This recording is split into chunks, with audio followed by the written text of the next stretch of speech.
Good morning, everyone. We've been making very good progress in the class so far. So the first thing that we have to talk about today is casting. In C, we've talked a whole lot about the type system already, but sometimes you want to be able to convert between the types and to tell the C compiler, you know, even though this thing looks like an integer, let's say it's the number, I don't know what the number A is, 65 I think is capital A in ASCII. So you have a number, it's 65, but you deep in your heart know that 65 is equivalent to an ASCII A. However, it's in the type of an int character and you want to convert it. So casting is how you tell the compiler, okay, this thing is in one type before, now I want you to treat it as a new type. Now, one thing to be careful about is it doesn't actually convert the object in a deep sense. What it does is it allows it to reinterpret the object that was there before. If you do an assignment to a type, let's say you had the number 42 as an integer, and now you're casting it to a float. After the cast to a float, if you then assign it to a variable, that new variable will now be a proper float. So it's not just a reinterpretation, it'll actually be stored in memory in that way. And we'll see an example of two of that in a minute. So this is called explicit casting, when you tell the compiler, okay, now treat it like this. We've also seen implicit casting or type conversion, which is when you give a function or you give the part of your C program a value that isn't the right type, and you're just saying to the compiler, okay, you solve this problem for me. Now, in almost every case, you should be doing explicit typecasting because it makes your program easier to understand. Typecasting does not, as I said before, actually change the type of the variable. It changes how it's treated until you do an assignment. So what's the syntax for this? To cast something to a new type, this happens, you can do this in Python as well, put the desired type before the name. The syntax in Python is different, but the idea of typecasting is the same. So let's say we want to convert something that is an integer to a character. We would, in brackets, put char next to the thing that we were trying to convert. And we'll see a code example of this in a second. So I know it is early in the morning, but that doesn't mean that there's not time for an exercise. So we have 4 different print statements here, and I want you to take a few seconds and write what the output of each of these print statements would be, given what I just told you about typecasting. So first question, will this code compile? Hands up for yes, hands on heads for no. Hands up for yes. Okay, let's see. So gcc quiz.c. Okay, use of unidentified identifier n. I should have written m. So no, it wouldn't compile because there was a typo. Let's try it again with that typo fixed. Okay, format specifies type double, but the argument has type int. We have a warning. So this tells us something already. Let's give it a run. Error, implicitly declaring library function printf. So there's something else I've forgotten. I have not been good today. So let's include standard io.h. Okay, now we have no more errors, and I can actually run the quiz program. So for the first one, it did 3 divided by 2 and came up with this very strange number. It did int 3 divided by int 2. So ordinarily we would expect, we're doing integer division, so what would we expect to get? Why aren't I getting 1? Ahmed. Yeah, so I've asked it, my format specifier in my print statement isn't the right format specifier, so I'm asking it to print a float, so it's implicitly casting this integer to a float, but misinterpreting it. Okay, so that didn't work. The next one, now I'm explicitly casting it to a float, which gives the compiler more of a hint that it should do that conversion properly. So now I get the next value in my, now I get the next value over here, 1.5 as expected. Now this time I have converted m instead of converting l, and I still get the 1.5. And for the last one, now I have made a float version of m, and the implicit cast actually works in this time because the implicit cast happens before it gets to the format specifier. And the way that format specifiers work is to just read the memory and look at what's in the memory. It doesn't actually do any meaningful conversion process. So this is why it's important to be careful around your typecasting. So this takes us to the end of the content on if statements and types, which enables us to move forward to something more exciting, loops. Loops are in C, quite similar to those in other languages. The main thing we're going to cover today is just some basic syntax. The way we have two kinds of loops that we're going to teach in this class. There is another kind of loop in C called a do-while loop, but we generally discourage those because it's a little more complex and the logic is generally something we advise against. So what about the two loop types that we do have? For loops and while loops. So a while loop is much as you'd expect, similar to that in other languages. While the condition evaluates to true, it does the stuff in the middle of the while loop. If after running the while loop, it comes back to the top and sees that the condition is no longer true, then the while loop stops. For loop syntax is a little more complicated, and it's particularly interesting and distinct in C. So a for loop in C is made up of three distinct parts of what would ordinarily be in the condition. So we have the initialization, the guard, and the post. So why are we bothering with loops? Loops enable us to do iteration. This is pretty much vital for almost all types of code. There are ways to write C code that doesn't have any loops and doesn't have any if statements, but the amount that you can do is somewhat limited. So this is our actual syntax for the for loop, and we're going to look at it in terms of a number of steps that the program runs when actually starting a for loop.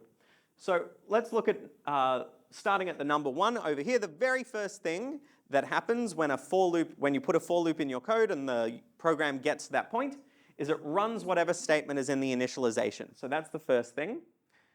Then if we go back here and look at our syntax, we then have a semicolon that separates out the guard. So in this case, we've called the guard the condition. The words are interchangeable. So then the condition is checked. If the condition is true at this point, now we move to the body of the loop, which is 4 over there. You can see, 3, if true, go to the body of the loop. If false, end the loop and go outside. So we're now in the loop runs. Now we go to step 5, which is this updating thing over here. Once the update statement is run, we now check the condition again. So we don't go to 7. We go back to the condition. If the condition evaluates to true, we go back to the body of the loop, and if false, then we exit. So this is all well and good, but it's not much help to us, again, unless we see some real code that actually implements this. So here is a really, really basic for loop. We have our initialization condition, which sets I equal to 0. We have our guard, which is while I is strictly less than 5, and our update statement, which is I plus equals to 1. So every time the loop runs, we should increment I by 1.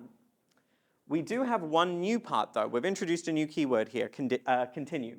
Now, continue does exist in Python. I'm not sure if, did you see continue in FOC? Yep, so we're going to go over it again just as a quick refresher. But continue says don't continue. Continue is actually, ironically, not continuing the body of the loop. So if you see the word continue, it skips everything else in the body and goes right back to the increment step over here, and then the guard step, and then keeps going through the loop. So when I is equal to 3, it's not going to do the printf. It's going to go right back to the update, then to the guard, and keep running. So with that, I'll give you 10 seconds to figure out what this will output, and then I will take someone from the audience. Ming. Yep, 0, 1, 2, 4, because we are skipping 3. Simple for loop. And then at the end, we just print our new line. Okay, here's a new one with another keyword. This one is break. Can anyone guess what break does? I mean, some of you have probably seen this before. Yeah. Yeah, stop the loop. It doesn't stop the entire program, it stops the loop. So when I gets to be 2, We don't continue going back up to the top of the loop. We just get out and run whatever statements come next. So again, give you 5 seconds to look at this, and I'll take someone else what the output will be. Okay. 0, 1, 2, because what happens when we get to 2? It breaks, and we just continue running. And what was your name? Cypher. Probably going to have to write that down for me.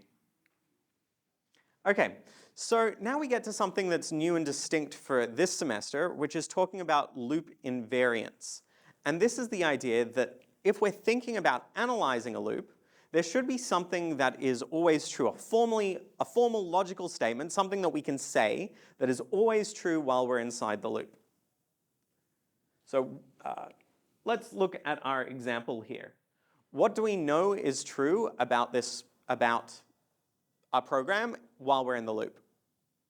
What's a true statement that you can tell me about our program? Yeah.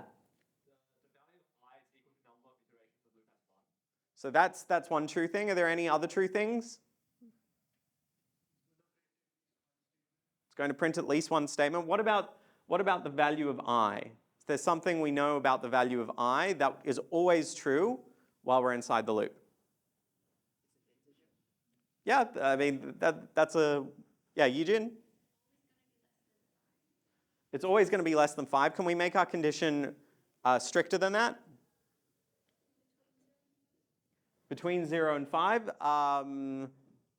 also true, but still not true enough. I want something that's stricter. Yeah, what was your name? Angela, and I didn't catch yours. Shanila, and okay, Angela. The initial value of I is 0, but is I actually going to get over 2? No, so what can we say? I is no greater than 2. So there is going to be, for this loop, a simple loop invariant. And this may seem totally obvious. You gave me a whole bunch of statements that don't seem useful, but this will actually turn out to be quite powerful when you use it in the context of a larger argument. When you're trying to prove something about what values I can take or what I does in the middle, knowing what happens inside the loop, strict formal statements, allows you to make further steps in your proof. We'll get to some of these quite soon. So here's a little more on coming up with the right loop invariant. So the invariant should always be obvious just by looking at the initialization statement of your loop. So even in a while loop, whatever the setup for your loop is, the invariant should be something that's trivially true, and you can just say it's obviously true. You don't really have to make much of an argument at the start. Every time that you go through the loop, something should change. I mean, otherwise, why are you in the loop? You'd be stuck. Eventually, when the guard is false, something should have been achieved. So in this case, with our value of I, we can say that I was being incremented every time, and at the end, we know that it must be the case that I is equal to 2. And those are our proof steps. So first figure out something that is trivially true. So I is going to start at 0. I is going to be incremented at each time while we're inside the loop. I must be less than or equal to 2, and when the loop has terminated, I must be exactly equal to 2. So very, very beginnings of starting to get a proof together. So one useful pro tip for C is, in general, start your loops from 0 if you can, with your loop counter variable starting at 0. There are obviously times where this isn't going to be true, but it'll help you keep track of the arithmetic. Now let's do some demos. Keep in mind the loop invariant stuff because we will come back to it. I'll remind you what an invariant is when we get to it, but they're going to be absolutely necessary for all the proofs we do. So let's go back to our demo laptop and start with our first demo. And this one is going to tell us how many days have elapsed in a given year if we put in a date in the right format. So here it is. We have a number of variables that we just initialize. We have get some input, get some output.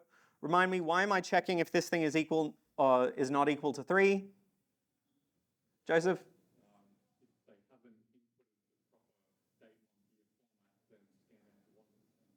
Are there any other times that scanf won't return 3?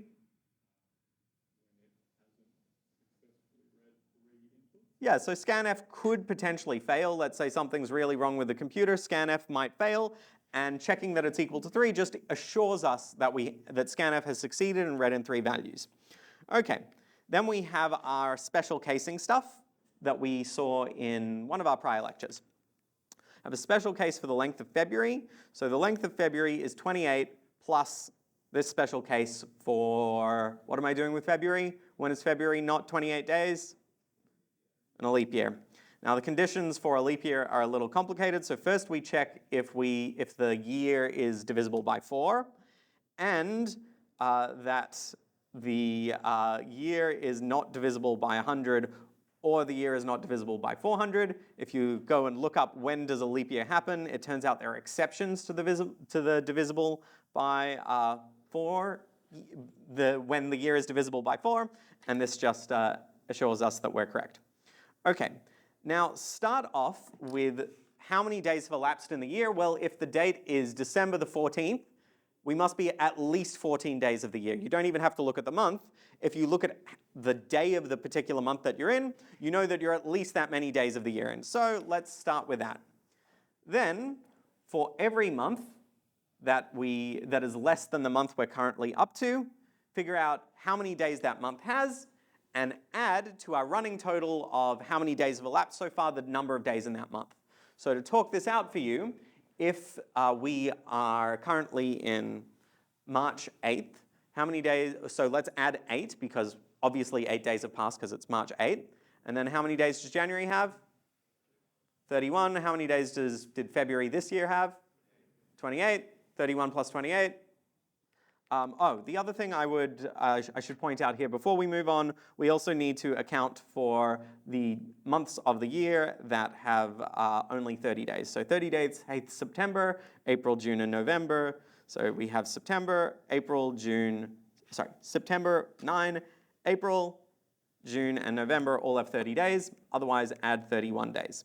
So each time we go through, the month counter is going to increment, and it's going to check which month we're in, and add those number of days to our day counter. At the end, all we do, we print, again, the day, the month, the year, and how many days have elapsed. So let's run this.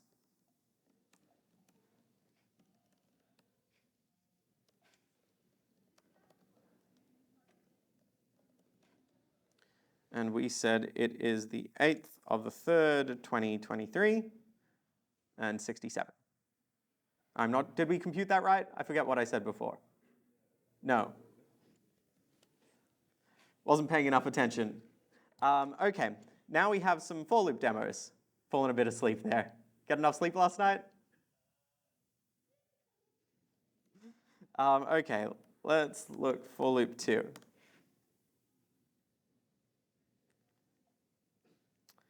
This is just a very basic example. I'm going to leave it up. Again, write down for a couple of seconds or just think it through what the output is going to be. Give you a few seconds for this one. Okay, denim jacket. What's the output going to be?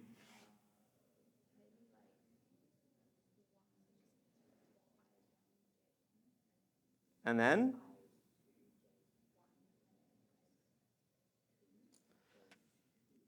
So let's run through this a little more slowly. Okay, so I starts off at 0, right? And then we go to check, is I less than 5? Is I less than 5?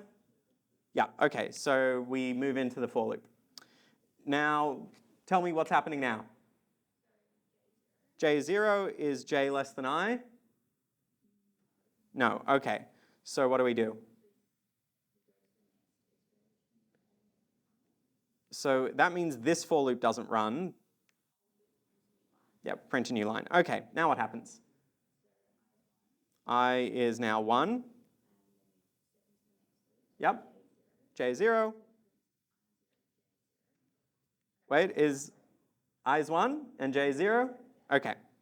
And now what happens? Do we get to the new line yet? So what happens? Wait. J is now 1, but are we going to print it? So I was 1. No, we're not going to print it. Okay, so what do we print?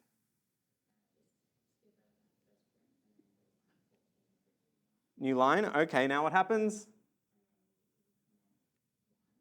Yep. Increment I. Yep. Yep. So just tell me what the output's going to be now. Yep.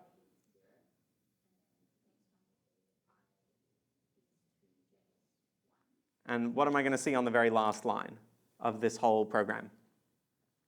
Or the second to last line, knowing that there's a printf new line there.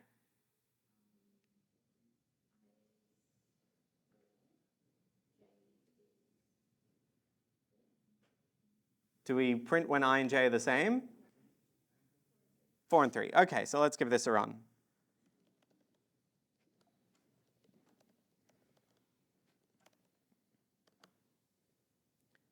And there we go. I is 4, j is 3. Good job. And what was your name?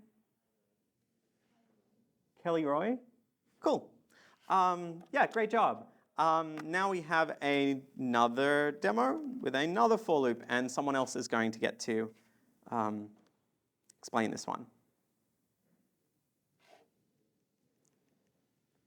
Okay, you have a few seconds again.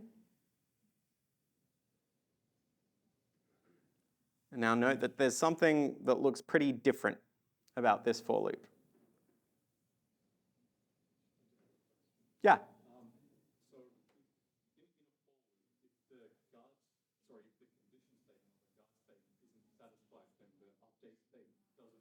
It will never run if at the beginning. So you start off with the initialization, then you check the guard. Then you run the body of the loop, then you run the update, and then you check the guard again. Someone want to give a go at explaining this one? I think it might be a little easier than the last. Okay, let's talk through it then. Okay, what does I start off at? 3? Yeah, okay. Then I'm going to print what? Don't worry about the details of how it's going to be formatted for the moment. We'll just see when that happens. But what am I going to print? 3, and then 9. Okay, what happens after that line finishes running? I is 30. Is 30, yep, 30 is less than whatever this number is. Have to put in 100 million. And then what are we going to print?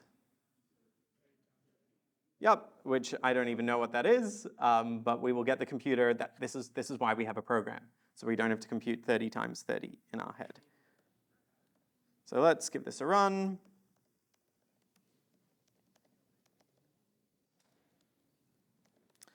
And ignoring my terrible naming convention of calling for loop 3 for loop 2. And we actually get a really nice pyramid. So we have 3 by 3, then 30 by 30, then 300 by 300, then 30,000 by 30,000. What happens after this? Why is this not working? Yeah, what was your name? Dylan. What's going on? Yep, I've got an overflow, so this is giving me the wrong number. Now let's go back to for loop 3 just for 1 second. And instead of int, I'm going to change this to long. Let's see what happens now. Okay, for loop specifies int, but argument has type long. Yes, that's true. It'll probably still work. I think the C standard library is unhappy when you do this, but does actually function. We'll see in a second. Evidently not happy enough. Does anyone remember what the format specifier is for long off the top of their head?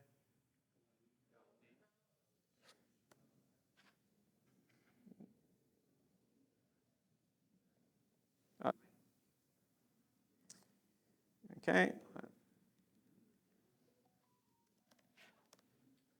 There we go. That works. One more thing we can do. Let's say we want to make this work for even bigger numbers, because I'm still not satisfied. Let's throw a couple more zeros there and see if we can overflow it. Okay, so we've overflowed it again. What can I do now? Yeah. So that would give us a floating point number of some type. It's a number with decimal places, and we're still integers. So what can I do? Yeah, long. So We don't have enough bits for our numbers. So let's make it long, long. And I'm not sure if C has a long, long, long. I'm somewhat doubtful. But let's try it. My format specifiers are wrong. So I don't need just one L, because one L is for a long integer. I now need two L's for a long, long.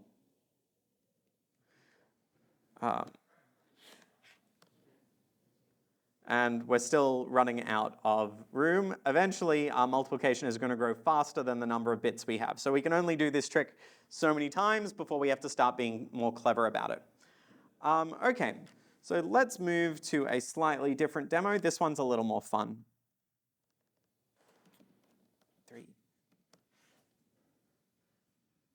This is called a solution to the 3 ends problem.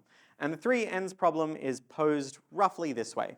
So let's say you start at some given number. Let's say we start at the number 5. If what we do to that number is we multiply it by 3 and add 1, well, we're going to use a rule that if the number is even, then we divide it by 2. If it is odd, then let's multiply it by 3 and add 1 again. So the 3 ends problem is starting from a given number. How many times do you have to repeat this process until you get back all the way down to 1? And what we have here is some code that just simulates this by actually doing the computation. So our normal, get some input, enter a starting value for n. The other thing that this program is going to keep track of is what was the highest number that we reached during this process.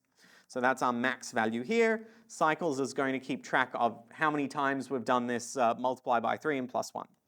Okay, so we have a while loop this time, and our loop is going to run as long as we haven't reached the end state. And the end state is, what's the end state?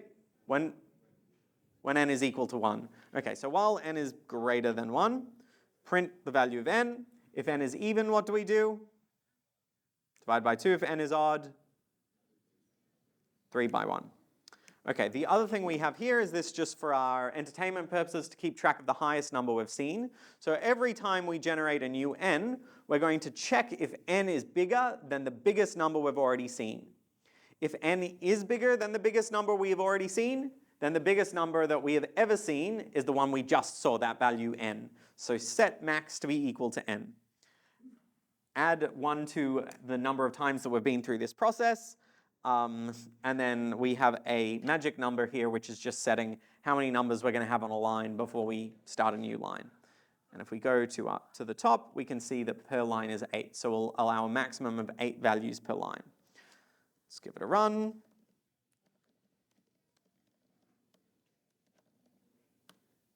Okay, what value should I try?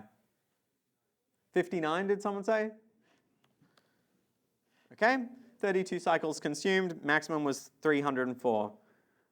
Can anyone guess another number between 0 and 100 that'll consume more cycles? 29? Okay, let's see. Nope, no luck. 7? Let's see what happens with 7. 16 cycles, okay, 32 is still the one to beat. 37? Oh, 77, okay, let's see. Only 22 cycles. We're going to keep this going for another minute until you find me one that consumes more than, what was it, 32 cycles. Need someone new. Other people have to get a guess. We need a winner from the class. 44? Oh, 42. Okay, 42. No, 42 is really small. 79. There we go. We have a winner. So Kyun is our winner of our puzzle. And come to me next class and I'll have a prize for you. Okay. So we have 2 more demos before we move on to some more content again. The next one is just how to read things. Okay. So in this one, we're going to think of an instance where instead of just reading one thing at a time, we want to be able to keep reading things until a user is done. Now this is a very, very common scenario because very often you won't know ahead of time how much input the user is giving you. Maybe they're going to give you the names and birthdays of all their friends, and some people have lots of friends, and Others of you chose to study foundations of algorithms and so have none. But we're going to try and figure out how many friends we all have regardless. Okay. So all this program is going to do is it's going to look at the numbers we've entered into it, and it's going to wait until we're done entering numbers, and when we're done entering numbers, it's going to report the biggest number we've seen before. So the first thing is we're going to check that the user will enter at least one, because otherwise our program doesn't work. So we do a scanf, we see if we've seen one thing, we say that we've read in one thing so far, and obviously the maximum thing that we've seen so far must be the thing that was just entered. Now we have a while loop, which says while scanf has read one thing, so it's going to be one thing per query. Check if it's bigger than the biggest thing you've seen before. If it is, you've now seen the new biggest thing, and count how many things you've seen, and then print at the end. So pretty straightforward.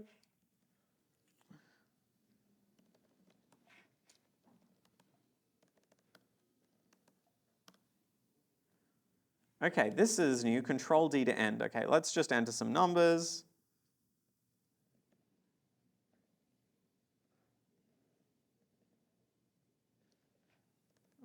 Let's do that.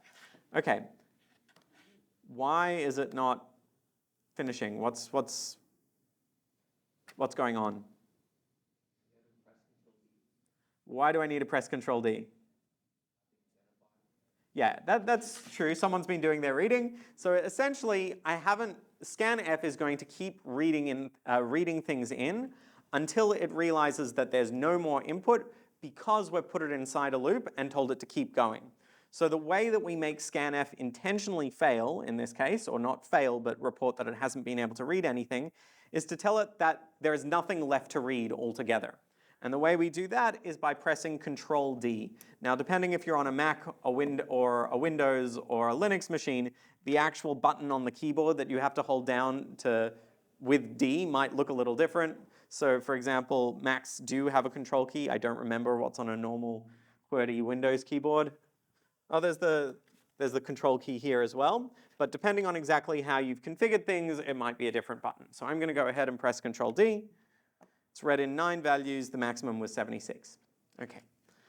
Very often, this is one of the things that we see time and time again. I'll get a student, my code isn't working, it's just pausing. No matter what I do, the program's still running. Quite often, it's you've forgotten to press Control D. So just a helpful thing to remember. And we have one more demo for the day. And with this, we'll go back a little deeper into computing history, into a language called Fortran. Fortran was an early language that was used very heavily for scientific programming. And if you're a physics student and you're particularly unlucky, you might still encounter Fortran today. But the only thing we need to know about the language for this program is that in Fortran, every comment starts with a C on the line. So this gives us an easy way to identify comments. If the line starts with a C, it's a comment. If not, then it's not a comment. However, we're introducing one level extra complexity to this, is that now you're only going to be allowed to read in one character at a time. Now, if we can only read in one character at a time, the puzzle is, how can you tell whether you should print that character or not, or whether you're inside a comment? So can someone explain to me how I'd be able to tell? And I have the code here, so if you can read the code, then you'd be able to figure it out. But if I read an arbitrary character, say I read the 5th character on a line, how can I tell if I'm in a comment?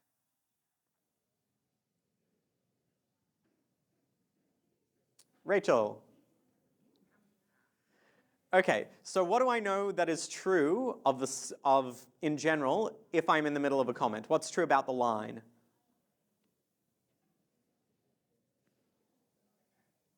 So there are other characters, but I said something before about what marks a comment in Fortran. A C. So we know if I saw a C when I was at the start of the line, then I must be in a comment now. And then what happens when, what character would tell me that I'm not in a comment anymore? Rachel, still you. Sorry. Okay, so let's say I get to a new line. Am I still in a comment? Not unless there's a C at the start. So the thing that tells me that the comment is over or that this comment is over is seeing a new line. So if we're clever, what we can do is we can set a variable that just keeps track. Have we seen the letter C? And if so, if we've seen the letter C recently, then we're in a comment. If we get to the end of the line, then no matter what, whether it was a comment or not a comment, just reset, forget that you were in a comment before, because now we need to read another character. And the next character, if it's a C, will tell us we're in a new line. If it's the first character and it's not a C, then you're not in a comment. So again, wait until you see a new line character. And once you see a new line character, you're ready to check the first thing on the line again.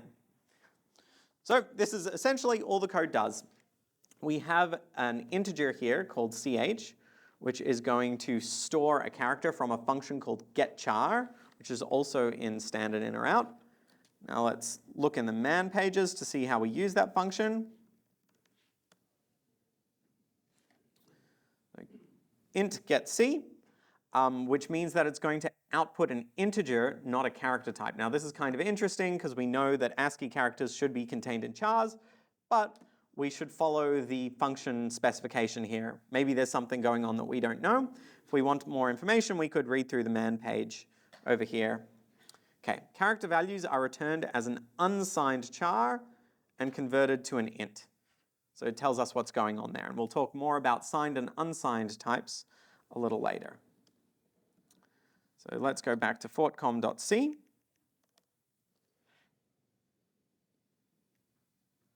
Okay.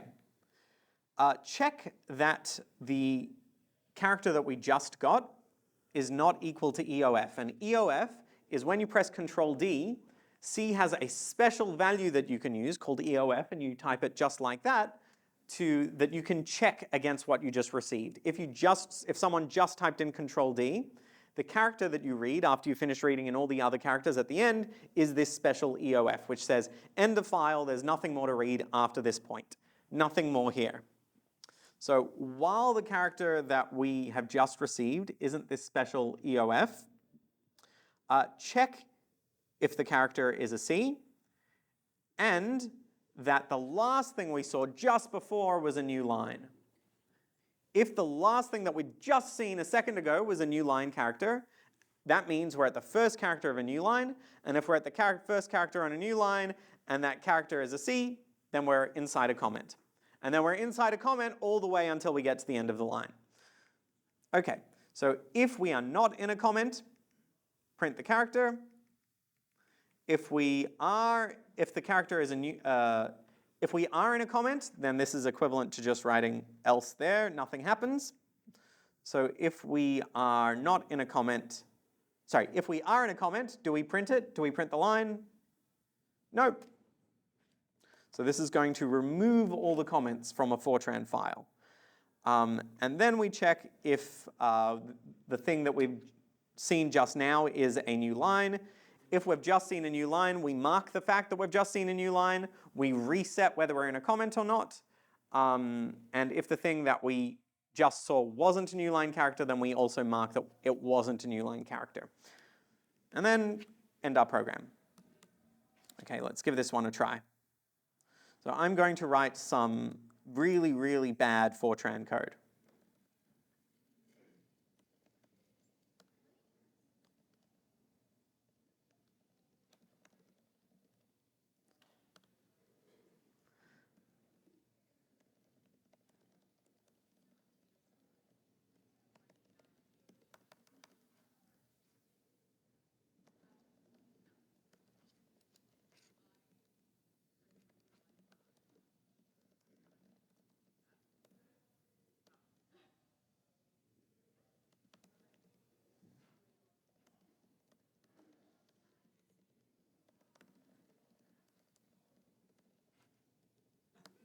Okay, so there is our Fortran source code. I'm not sure how accurate this is to legitimate Fortran, but let's just pretend for the time being.